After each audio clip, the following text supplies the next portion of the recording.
Text me. You've been here at Valleydale, it's like 24 years now, something like 25-ish, something like that. 25-ish. How many times have you reorganized your office? Now, I know that you've moved offices. Yes, A few times. Yes. When you got to Valleydale, where were the offices? Oh my goodness. You were at the old campus. We were at the old campus. Yeah. We were on the bottom floor, and as you come in the back of the building, you're on ground level. You walk back, offices are there. So I had one office there, Yeah. and we were in quad, so you were attached to other offices. Oh, is that right? Okay, got it. Yeah. And then came here, Yeah. and I'm where Hannah is now. When we first came in, Oh, really? Hannah, where she is, and the next door was Stacy Caldwell, Got it. and she and I were it here. Stacy, because Stacy was working here was at the time. preschool. That's right. Man, this is, everything old is new Whole again. different world. And then everybody was either still at the old campus, Yeah. or were moving to River Chase. And when they had the River Chase offices, I ended up there for a while, and then came. That's right. Came back here. All the offices initially were in where Jamie's area is now. Yeah, they were on the first floor. Right. So that whole hallway, that L, was offices. Yeah. And then that changed. We came upstairs, kind of where they are now, and that's, I don't know, 4 or 5 times. To answer your specific question, Yeah. I don't really rearrange it. That's why, because I was wondering about this. There's This is leading to me criticizing the people in my department. Keep going.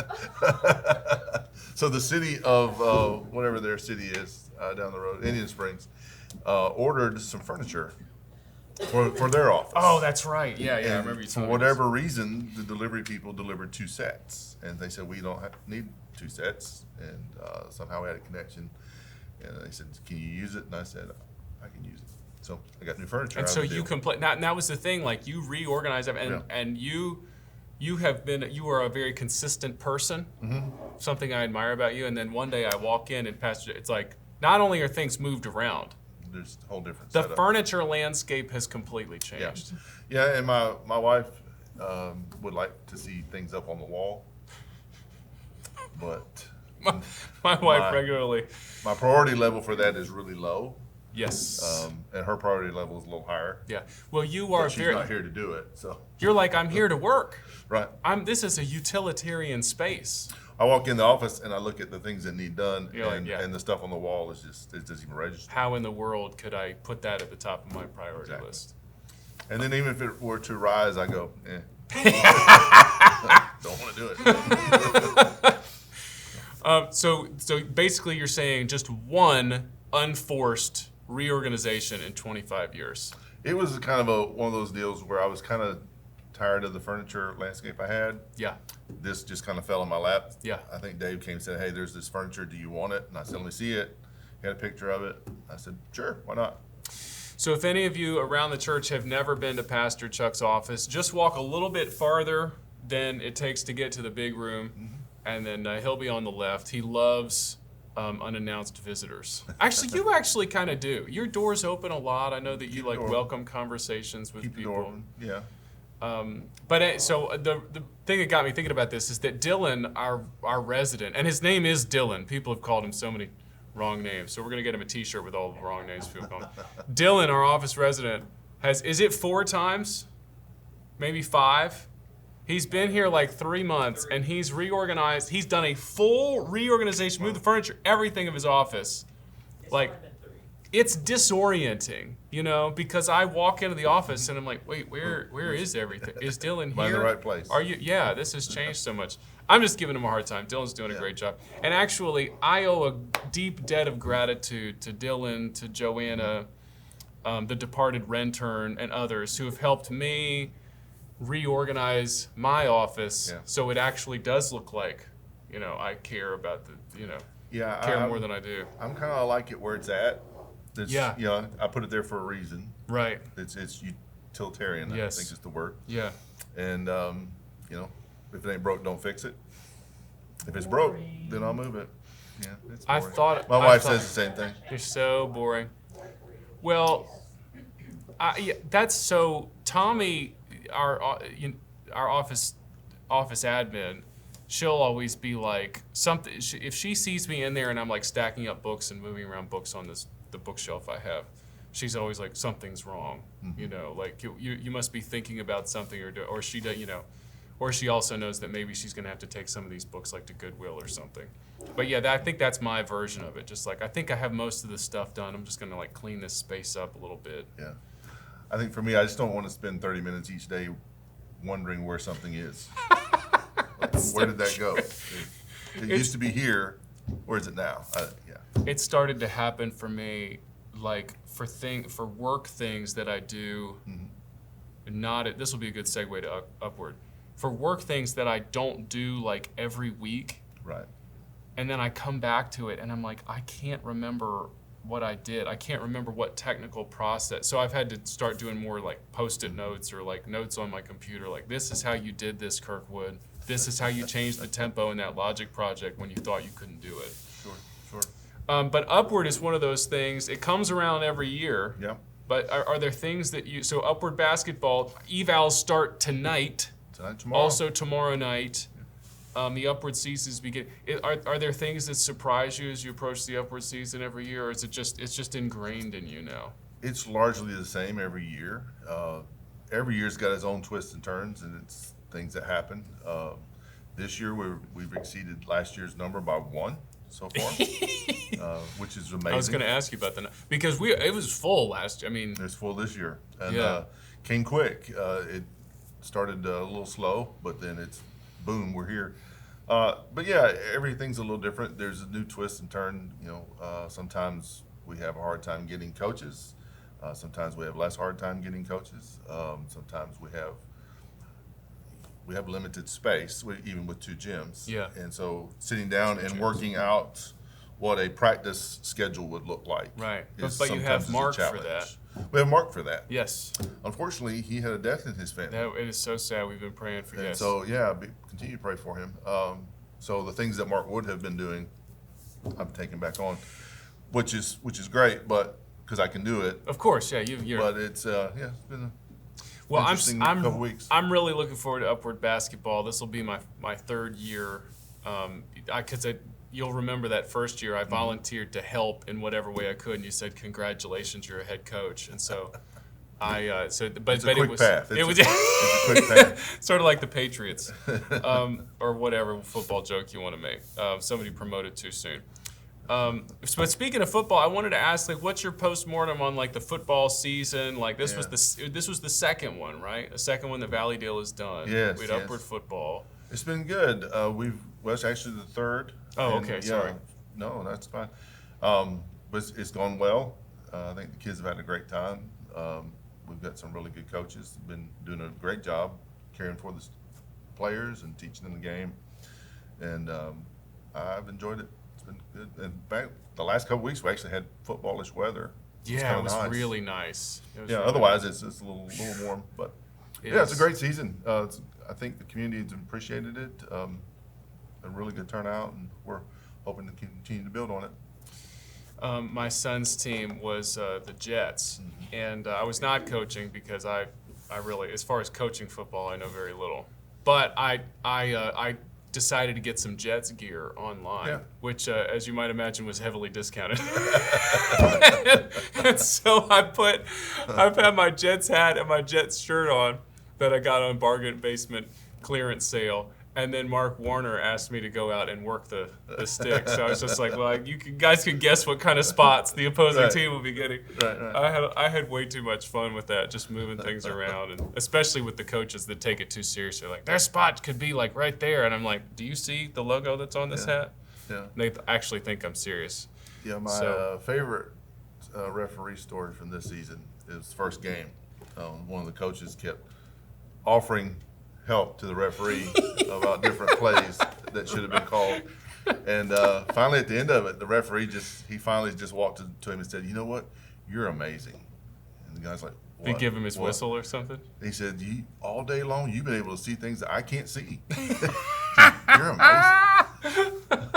How did the coach respond to that? He was flabbergasted. He didn't know what to say. Yeah. You'll have to talk about that Texas-Georgia ball. Was Oh, it? So yeah. I didn't watch the game. So I know you're able to watch more of the games than me. What's the Texas-Georgia call? Did you watch the game? Joanna's been on sabbatical. Did you become a big football fan over your sabbatical? Come up here. Let the people see. She's got her mouth full. She's eating her breakfast. Come on. Let the people welcome you back. Yeah. Bring your breakfast with you. Come on in. Just stand. Come in here and let's talk. Let's do a little You're bit of gonna pay football for this talk. later for sure. Well, maybe. It's my first sooner time than eating that. one of these. It's a Jimmy Dean turkey sausage bowl. For those of you who are interested in what Yeah. my breakfast is this morning, it's very I yummy. actually, it 4 stars? smells great. I'd say 4 out of 4. Out of, Yeah. Oh, out of 4. Okay. Just thinking 4 out of 10. 5 maybe. So do you watch this Texas Georgia game? What were your I thoughts did, and the about main this? reason is our niece is dating one of the offensive linemen, number 53, Dylan Fairchild. Wow. Very big boy. Oh, So- you told me about this. I Yeah. think. Yeah. So we watched to root him on, cheer him on, whatever, root for him. And the call was, it was an interference call. Did you see it? Yeah. Okay. Yeah. I mean, he's the one who should be Joanna answering needs to be this. in a referee jersey for the thumbnail. Yeah. What was controversial about it is they call interference. Everybody goes crazy. Texas fans freak out, start throwing water bottles all over the field. It was a questionable call. It can, yeah, and the announcers are saying that was not right. Long delay of game. The call itself cannot be challenged. Right. But then the officials They end up picked up reversing the the flag. call. Wow. They huddled up because they had a long delay because the bottles are covering the one corner of the field. Because they had like cheerleaders and a bunch of people run and clean it Wow. up. Wow. And the coach runs out on the field, is telling them to stop. Sarkeesians. Yeah. And then they all of a sudden the guy comes to the thing. They've been talking, and he says, "Yeah, we're waving it off." We're wrong. Well, and so the first, obviously the fans are crazy because this call doesn't look right. Oh boy. And so they're throwing the stuff, and then Georgia goes nuts because they Like, they what in reversed the world? call. They just Yeah. like reversed it. I've never and seen it anything like seemed it. like it was like because of the delay of game, because they had behaved so was it badly. in Austin?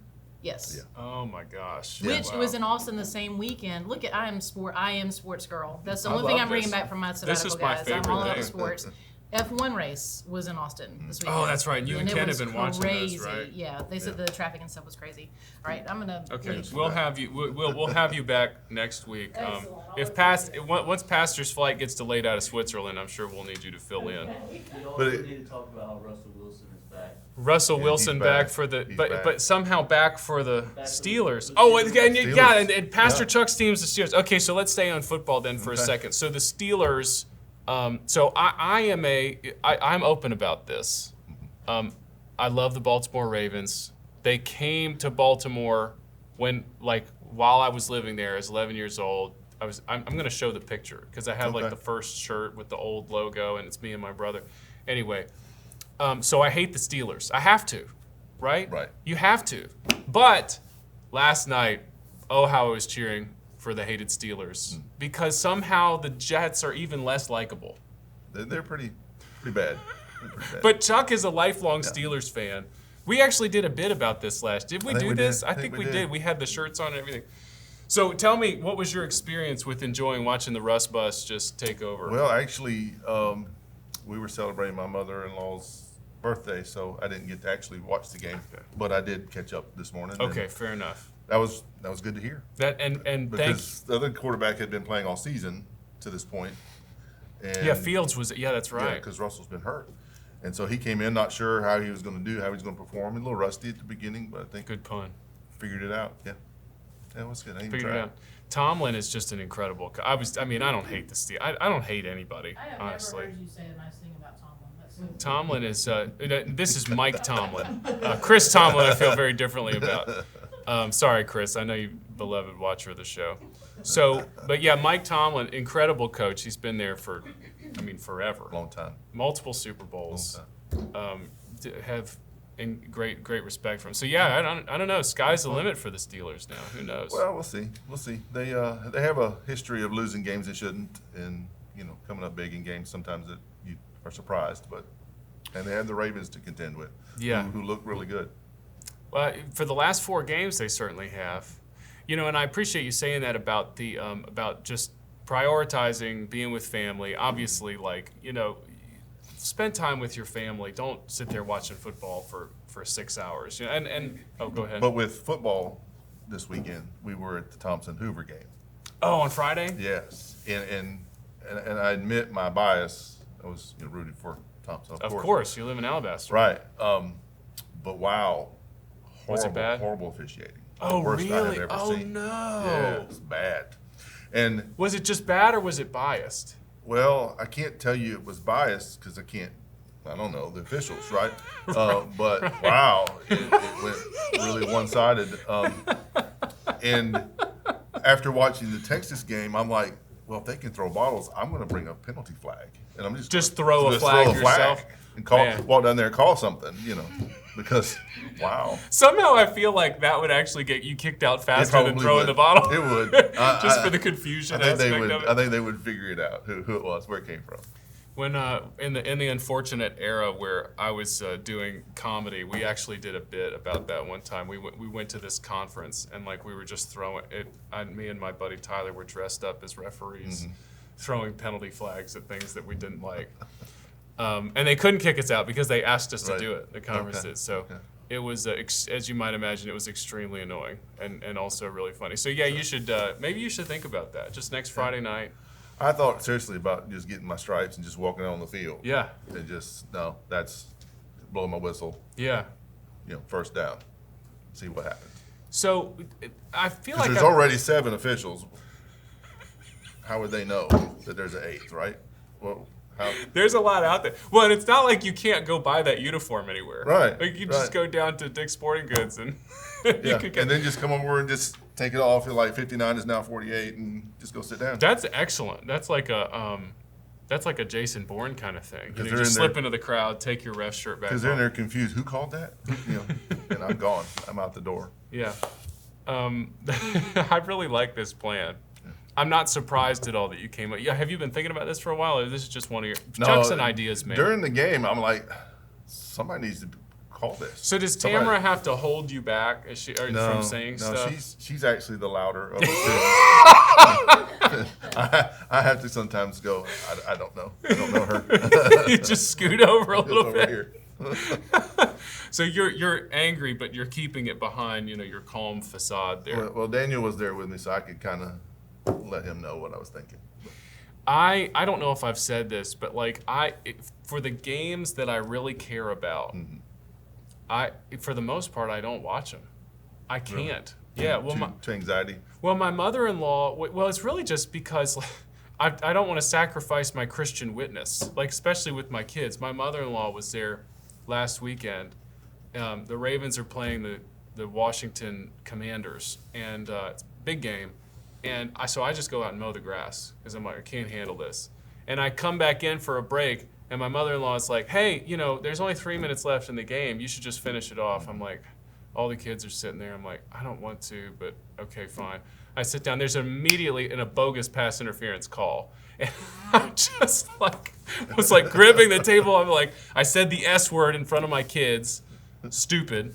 I said, that's so stupid. And Harper's like, that's it. And I'm like, okay, I'm out. I can't do this. My Gators haven't been very good for a while, but they were playing Tennessee, and we're doing well, but couldn't punch it in. Yeah, right. Red They zone had offense. four red zone opportunities at 3 points, and I was getting frustrated because finally we're moving the ball, we're doing really well, but then we're just not closing the deal. We should be up 3 touchdowns, and I was yelling at the TV, and Cameron just said, "Hey, I think You're having a conversation. might need to dial it back a little bit." Then this week they showed out. They beat Kentucky by 3 or 4 touchdowns. Yeah, which is what they're supposed to do. And I'm sitting there on the couch, and I thought you'd be jumping up and down. I said, no, this is what's supposed to happen. This is We're supposed to beat all, Kentucky. Yes, everybody is. This is Right. all part of the plan. Okay, well, the Lord's refining us through football.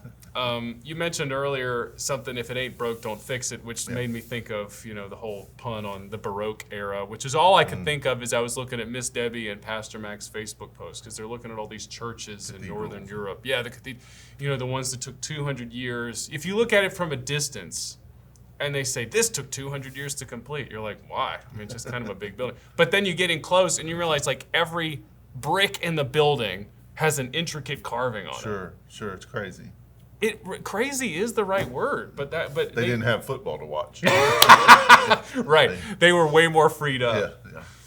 So that's really interesting. Pastor's, he's still there in Europe, but he's going to be back for this Sunday, and we're starting a little bit of a mini series as we come up to our Joseph Project Commitment Day. So you're going to hear a lot more about that this Sunday. But let's. Did we cover everything? There's so much that we had to get to. I didn't even know if we were going to have time to talk about Dustin's message. We probably don't. Do you think we should? We could. He preached from Psalm 127. Excellent object lesson. Really good. Had this is Dustin Scott visiting from Hillcrest Baptist down in Pensacola, Florida. He had the Lego set that he was going to build, which I was skeptical about when he said, I need an extra table. Right. So that I can build Legos while I'm preaching. Not your usual If you request. take that one out of context, you're like, what do we do? No, I think it was a really good illustration of the home. Made a good point of the foundation, the four walls, Right. providing safe security and safety and structure, but also having windows and doors to let light in and to be able to see out and be outward focused as well. And oh, of that's course, a good point. having a roof of protection over you, if you're walking with God, God places protection over your home. And it was a really well thought out object lesson. And then, of course, the rest of what he had to say was very encouraging and challenging, even to the church as a whole, to come alongside families and be part of the solution in helping raise a generation that follows Christ. Which, of course, is so near to your heart, just being our pastor to families in that way. A couple questions with regards to just your role and things coming up. One was like, how did the lunch and learn thing go yesterday? I thought it was really good. He and his wife both shared a lot of practical things that you can do with your family to be able to help them grow, but also connect with them, because one of the key aspects in the home, especially as it relates to leading your kids spiritually, is making sure that you have a relationship with them that is active and you're connecting. Right. And then two, as your child ages, they go through different seasons, and so Definitely. how they respond to you, how you interact with them changes, and so just gave some real good practical ways to think about that when they're in like the elementary season. Here's kind of what captures their heart and mind. Is kind of how they think.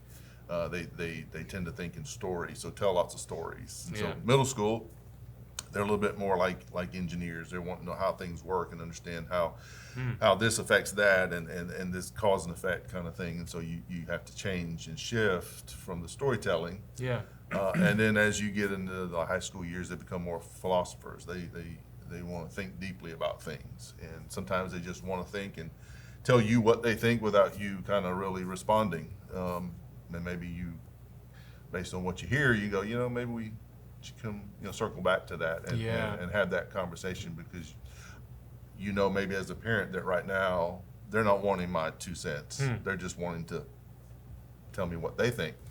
But eventually I need to come and weigh Coach in on through this. it, yeah.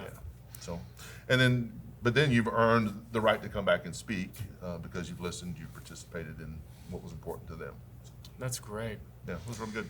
Tell us about what's coming next for the family ministry in general. Are you guys starting up a more official grief share? Is that coming in the future? Yeah, this January we will be starting Grief Share for people who have experienced loss in their life, loss of a loved one.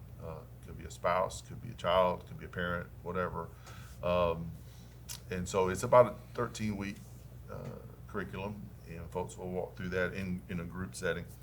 And after 13 weeks, if you feel like you need to Continue, do more or continue or repeat, then that's certainly an okay thing. It's something we hope to open up to our community as well, and see people kind of restored, emotionally after a loss. And so I think that's going to be a big thing. We get calls all the time about that sort of thing. So I'm excited that we get to offer that starting in January. Well, and it's coming on the heels of what's happened with Re-Engage as well. And those are such great, I love what the Lord's doing with those ministries, because they really are out to the community. You have people that,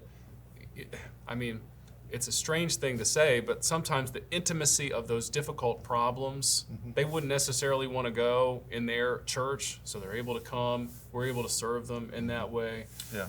Sure, it'll be the same thing. And I enjoy that aspect of re-engage. We definitely have had some of those tragic stories that you think about with relation to marriage, and then God able to completely turn it around. And we celebrate that. And yet, the other story has to be told about re-engage is this, and this has happened here even this semester. Some of the folks that are in re-engage will say, hey, it got out that we were in re-engage, and people were like, man, I thought you guys were okay. And we're like, and they're like, yeah, we're just doing this because we want our marriage strengthened. And probably the majority of the folks who come through re-engage, that's their story. Their marriage is fine. They're doing good. They come through re-engage and they realize, oh, here's an area where we can improve in. Here's something that will strengthen us. And so re-engage is really for anybody. We love those stories when God shows out and changes something around. We can't wait for that. But also it's really cool to hear, hey, we were doing really well, but wow, here's some things that made it even better. And so I would encourage you. Anybody can come to re-engage and then benefit. I can say my amen to that. Because you gave the staff members a chance to go through the re-engaged curriculum, so my wife and I got to go through it, and we had that experience of like, we thought we were doing okay, and then like, wow, there's all kinds of things we should be working. But more than that, just like, hey, remember the gospel is central to your. The gospel is the reason that you're married. Exactly. That was super helpful. So I can commend that to anyone, any one of the millions of watchers right now. You guys should absolutely consider that. Okay, well, we're going to have to wrap this thing up. It is so much fun talking with you, Pastor Chuck. Good to visit with you. Great, as always, when we get the chance to do this. And I guess in closing, we've got the second week of our series on deconstructionism is this Wednesday night. And you're welcome to come to that. And then we already have the audio from the first one posted online. Is that right? Yes? It will be right. It will be on. Okay, so we're going to get that on. So if anybody wants to take a listen to that series with Josh Shatraw from Samford, and he'll be continuing with that this week. Like we said, pastors back in the pulpit this week. And my wife's due date for our fifth baby was yesterday. So wow. Who knows? Any moment. Only the Lord knows. So we'll see you guys. Love you guys. Catch you on the flip side. Say goodbye, Chuck. Goodbye, Chuck.